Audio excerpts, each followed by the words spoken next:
आजार एकाला आणि उपचार भलत्यावरच असं जर झालं तर, किंवा माकडाला बेशुद्ध करण्यासाठी मारलेला डाल्ट माणसालाच लागला तर काय होईल, याची खरं तर कल्पनाच न केलेली बरी. पण यवतमाळच्या उमरखेडमध्ये असंच घडलंय. आजारापेक्षा औषधच जालिम ठरल्याची चर्चा रंगली आहे. पाहूयात नेमकं काय घडलंय. माकडावर नेम, वंशज जखमी. मरकटलीलांनी वैतागलेत गावकरी. वन अधिकाऱ्याची चूक, गावकऱ्याला मनस्ताप. यवतमाळच्या उमरखेडमधील भवानी गावी मुक्कामी असलेलं हे माकड, ज्याच्या मरकटलीलांनी गावासह पंचक्रोशीतले गावकरी वैतागलेत, त्याच्या त्रासातून मुक्त करण्यासाठी वन विभागाचं पथक आलं. मात्र वन अधिकाऱ्यानं धरलेला नेम चतुर माकडानं चुकवला आणि घडलं भलतंच. हे इंजेक्शन सदानंद खराटे या गावकऱ्याला लागलं आणि तोच बेशुद्ध पडला. इथून आरपार घुसली होती येथून मित्र. असं का? बरोबर जराशी म्हणा ते जरा चक्रा येले म्हणा. चक्र आले का? बरोबर. हे सदानंद खराटे होतं आमच्या डोंगरगावचे. अजून काय तब्येत चांगली वाटणं झाली द्यायची. चक्र यायला तर साहेबांना दवाखाना करावा द्यायचा. या घटनेनं गावात काही काळ तणाव निर्माण झाला.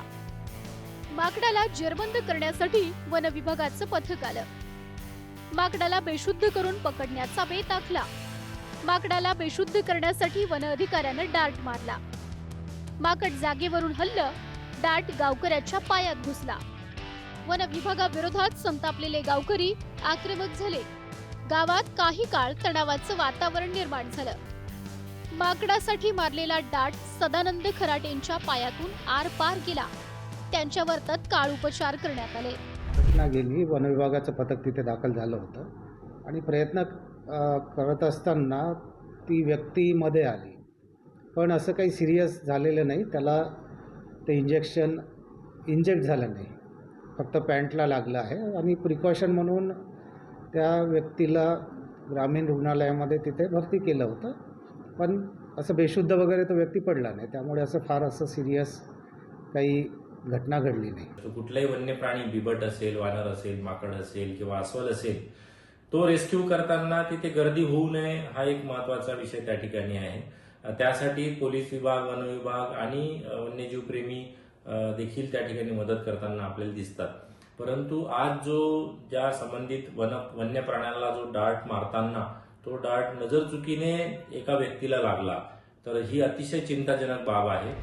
उत्सुकतेपोटी गावकऱ्यांनी माकडाला जेरबंद करतानाचा थरार पाहायला गर्दी केली. त्यांना दूर ठेवत सुरक्षेच्या उपाययोजना करून मगच रेस्क्यू ऑपरेशन करणं संबंधित अधिकाऱ्यांचं कर्तव्य होतं. मात्र फाजील आत्मविश्वास नडला. माकडामुळे आधीच त्रस्त असलेल्या गावकऱ्यांना नाहक मनस्ताप झाला. यवतमाळहून दीपक शास्त्री सह रशिदी नामदार.